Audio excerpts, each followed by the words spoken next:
to ask for more money, not to ask for their personal conditions, but they marched together, they fought together, 1 million French people in the street, for values.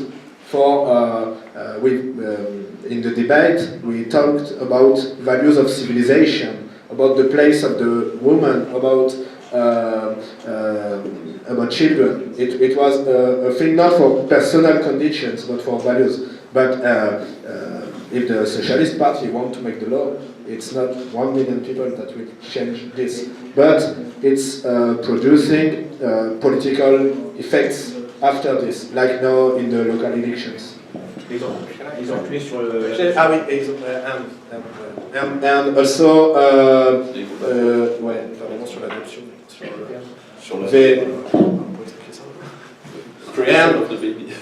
They wanted to make more and more and more, and they make a step. They stopped. Backward. A step backward on other questions like the surrogate mothers. Yeah. Takže sice ve Francii není demokracie, to se dalo vidět, když 1 milion lidí dohromady protestovali proti těm homosexuálním svazkům, ale ty v parlamentu oni neposlouchají, potlačují, ale bylo hezky vidět, jak lidi protestovali nejenom kvůli tomu, že chtěli víc peněz. Ne, oni protestovali kvůli hodnotám. A to byla taková vlaštovka, což je hezky vidět. A ještě navíc, to jsou takové změny, které ještě dozeznívají, ještě budou dozeznívat, ještě budou pokračovat. Jo, a ještě ustoupili od těch surrogate mothers. Opatrovnictví. Jak je to? Opatrovnictví. Náhradní péče. Jo, takže to jako odstoupili, ti socialisty odstoupili z toho, takže to není. Není to. So it wasn't that. No. Nakonec neuzákonili adopci dětí homosexuálů. Takže bylo vidět. Ono to je jenom otázka času, kdy to uzákoní. To je možný, nicméně bylo A vidět, že... to odpověď na to, čím si to vysvětlují, že si tohle dovolejí. Oni si to nedovolili nakonec. Tam moc je jako daleko silnější, než si myslíte. Ale oni si to nedovolili nakonec po tom protestu. No, on si to časem dovolí zase. No jasně, tak byl další protest. To tady hovoří o alternativně organické a reální demokracii, která by to nikdy nedovolila. A to je právě to myšlení. To všechno zlo, které tady prožíváme, je jménu demokracie, prosím vás. To právě kdo chce mít demokracii, chce mít z tohoto zla. To je přesně to, o čem mluvil Filip Bardon, že pokud takhle budeme myslet, tak už jsme prohráli, že nemůžeme změnit nic. Jestliže se nevymezím proti skutečnému nepříteli, tak mám prohránou jako absolutně napředu. Ale to je to, jak ztrácejí pojmy původní význam. Samozřejmě, ztrácejí. Proto je to tak kontrakulturální, které nám dobrou. Podívejte se demokracie, když ji porovnám, jaký zažívali ve starověkém Řecku, tak fungovala na etnicky založeném národě. Současná demokracie je absolutně něco jiného. Tak, budeme k další otázce. Gay marriage, the gay marriage thing, in the end, is not very important because it is a law that can be changed, and in about 10 years you will anyway have Sharia, which will forbid it. So what I want to know is, why are so many people going on the streets against gay marriage, which is of course a righteous cause, but it's not so important as compared to going on the streets against mass immigration, which is the much bigger issue. I would like to know what is your opinion, why people in France don't do that.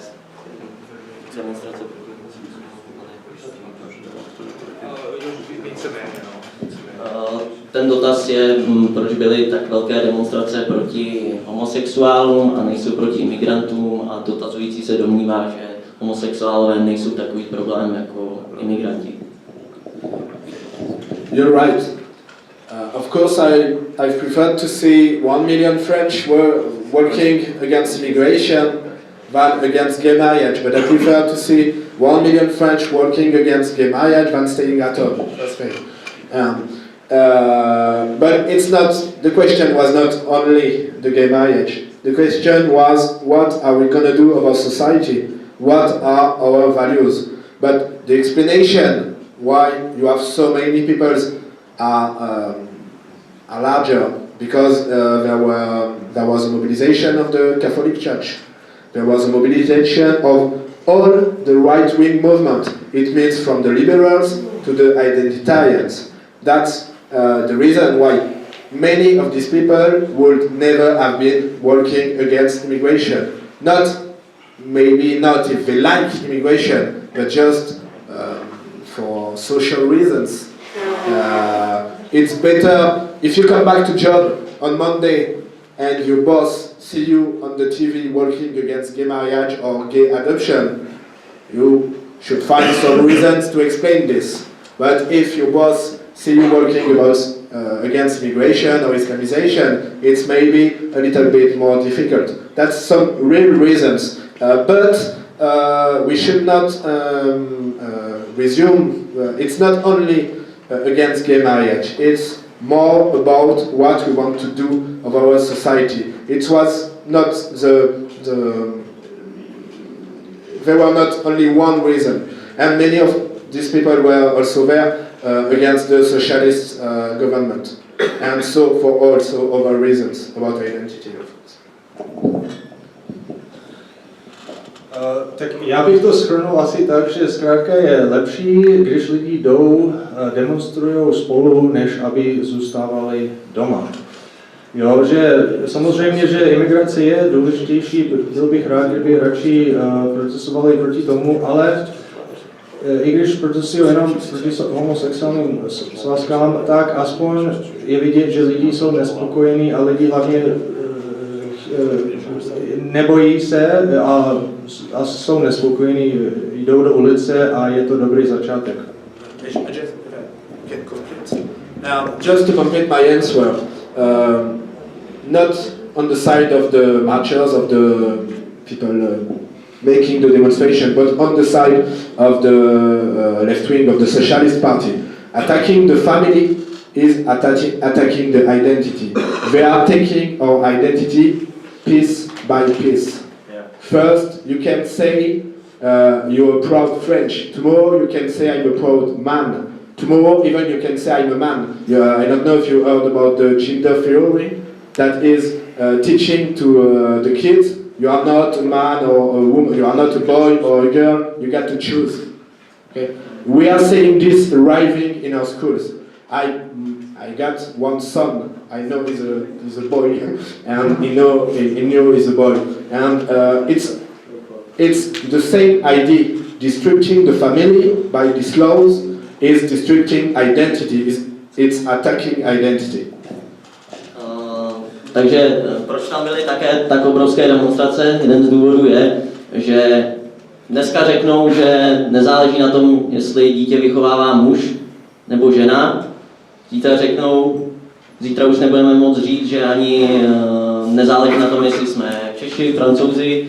Pozítří řeknou, že nezáleží na tom, jestli jsme Evropani nebo Afričani. A tu naši identitu ničí právě kousek po kousku. A tady to je jeden, ne z prvních, ale jeden z dalších kroků, o který se pokusili. Já bych se chtěl zeptat, byla by to otázka na oba dva, který z ideologů nebo filozofů, jak generaci identity, také samotné nejvíc ovlivnil.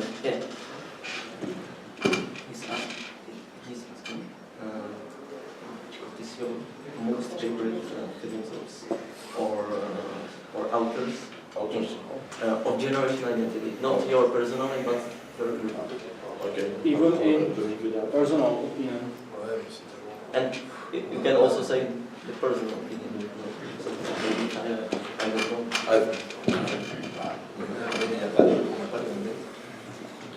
We haven't only one master. We have the guru, you know. But for me and for Philippe, as well, and maybe for a lot of our activists, we learned a lot about from Dominique Venner, more about the European identity, the vision of the world. He is a great inspiration for us at this point. But you have also maybe more on a political level, more philosophical level. Guillaume Fay, with his book Why We Fight, which was for me a great discovery. And maybe on more. On peut parler de Benoît aussi.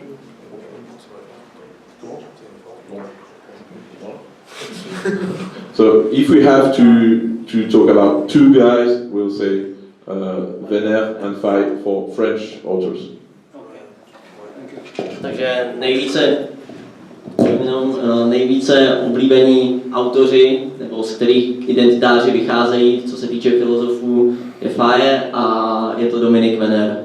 Dominique Venner se před rokem zastřelil v katedrále Notre Dame po tom, co chtěli právě uzákonit homosexuální svazky. And most than writers or authors, we do refer to personalities, to people like Patrick Pearse, that is my personal not master but big example, and for most of our activists, because he was at the same time a teacher, a writer and a fighter, as Patrick Pearse was in the Irish Revolution, and he died for this. So it's on the same people, cultural struggle, political struggle, and at the end, military insurrection. Takže osobní názor Filipa, nebo kdo nejvíce ovlivňuje Filipa, je Pearse, který byl nejenom revolucionář, byl to filozof nebo autor, byl to vynikající řečník a byl to taky ale člověk, který působil na ulici, tedy jako aktivista. Já jenom jsem chtěl k těm masovým protestům proti těm homosexuálním svazkům, tak jestli mají nějaký odhady, jaký procento z těch protestujících byli imigranté, muslimé, muslimové třeba. Do you have some idea how many from the people who demonstrate against the homosexual were immigrants from approximately? Yeah, it's and I made most of the demonstration. In 1 million people marching, there was something like, I don't know, 500 maybe blacks and Arabs. Maybe it's less. That's not existing, because Muslims are against gay marriage, but they don't feel concerned by the French laws. Takže Filip odhaduje, že tak zhruba 500, možná míň. A ve skutečnosti muslimové jsou taky proti homosexuálním svazkům, ale nerespektují francouzský zákon. Takže další dotaz. Já se chtěl zeptat, vlastně generace identity používá ten termín rekonquista, který vychází od Faye, ale v souvislosti s tím, že třeba nejenom my máme takovou jakoby určitou menšinu, kterou není kam repatriovat, tak co si myslí o komunitarismu, který je spíš jakoby od André? For example, about the gypsy, yes, they have some homeland, so it's clear that they have to live together with us probably, and and he's asking what to think about the communitarism as wrote the Alain de Benoît.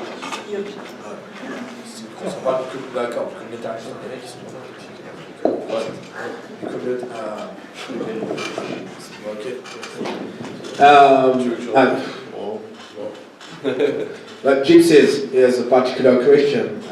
The question, they always have been there. There always have been a problem, but they always have been there. That's true. But Africans and Muslims not always have been there. The question is what you think about the communities. Yeah, but community. separatism, communitarism. For strangers, community in my country, I can't afford it.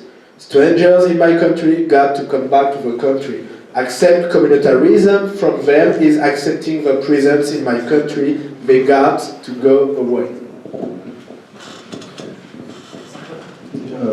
Takže sice cikáni nemají kam jít, ale všeobecně ten komunitarianismus s tím nesouhlasím, protože pokud bych s tím souhlasil, to znamená, že bych jim dovolil, aby zůstali v našem zemi nebo zemích a to nejde, takže oni musí zpátky do svých vlastních domovů a takže nesouhlasím s tím. Your decision.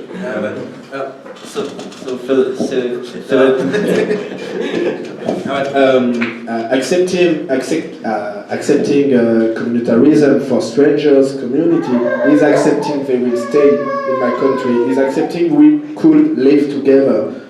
The thing is, we can't. In Yugoslavia, in Lebanon, multiculturalism is always war. Even if you say, okay, you could have your community, you could make your veils on your woman, you could have your mosque, at one time it would be domination of one against the other. It never happens in another way. Takže já bych víceméně bych to takhle zkrátka, když bydlejí tam u vás nebo u nás, jo, tak zkrátka oni se budou rozšiřovat, množit, jo, máme různý, jako už to vidíme, zkrátka v Kosovu a v Libanoně a na dalších místech zkrátka vidíme, že to pak působí problémy. So the question is, are you accepting that probably we are for the community with the gypsy, because they have so are you accepting that?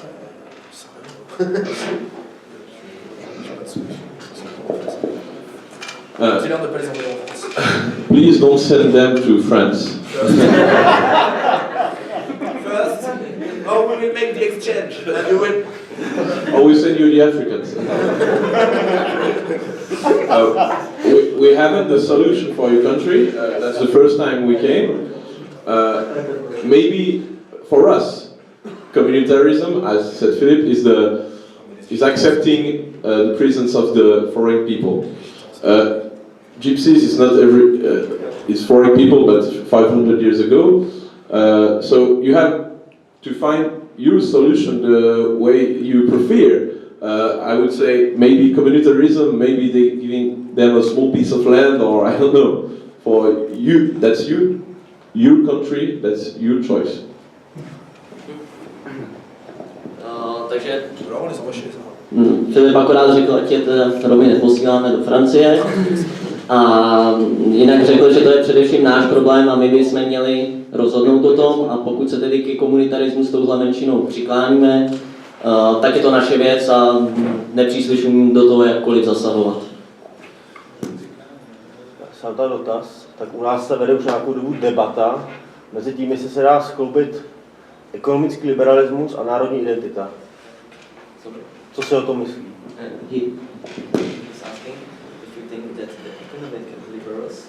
Are possible to connect with us. To by nahlásil, jsou Rakušáci. Do mikrofonu. Ty a... Tam jsou Rakušáci,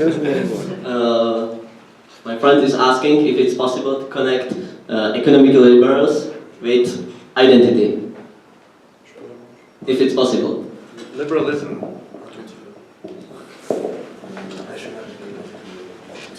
If you talk about how can we say that, ultraliberalism, there is no border, there is no nations, there is only a market. So if you are talking about a kind of liberalism that is like that, no, it's not possible.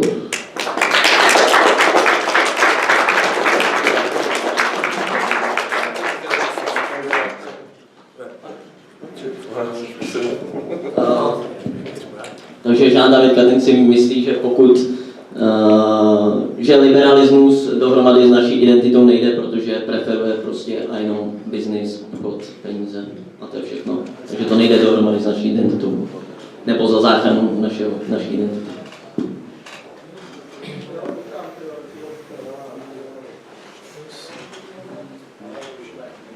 Nějaký dotazy?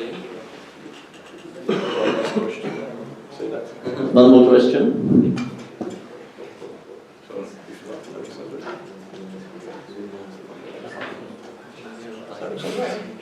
Tak já bych se zeptal, ještě teda, jestli můžu, jak to má organizace s nějakou tou metafyzickou sférou nebo s náboženstvím, jestli mají jednotný postoj, nebo jsou tam nachází jak křesťani, tak pohani.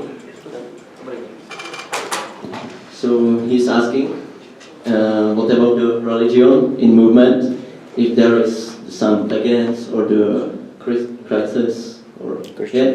Is there a party line or like unified or? We are not a religious movement, as it's not the main issue. But religion is part of our identity.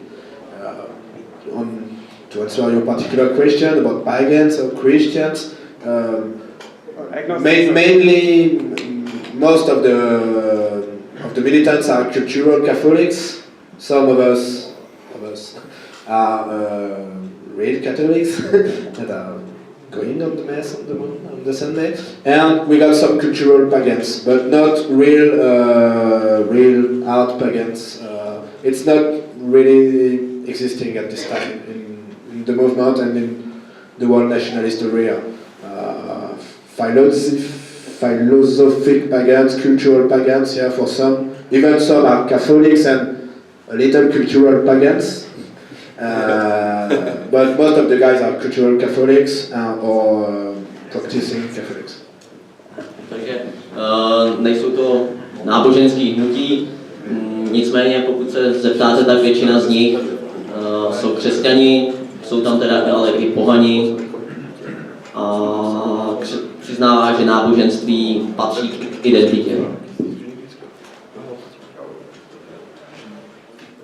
Já bych se chtěl ještě zeptat, jestli generace identity ve Francii využívá i hudební kapely, nějaké interprety k prezentaci názorů a oslovování mládeže. So he's asking if you also making some concerts about about the generation identity, which can say something to the young people. Yes, if you are making the cultural front with music.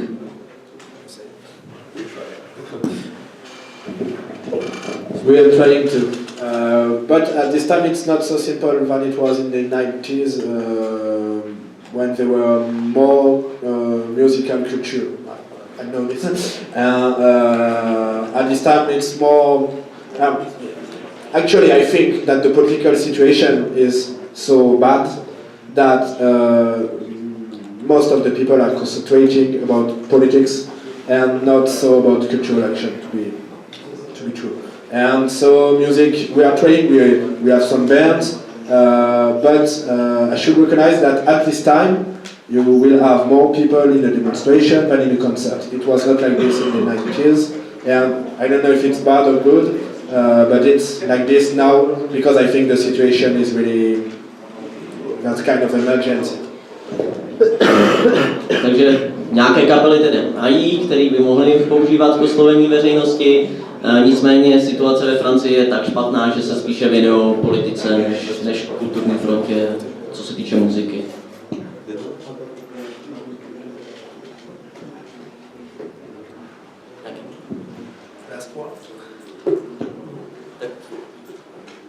Nějaký dotaz poslední? No? Takže tímhle se rozloučíme, děkuji vám za účast. Thank you. A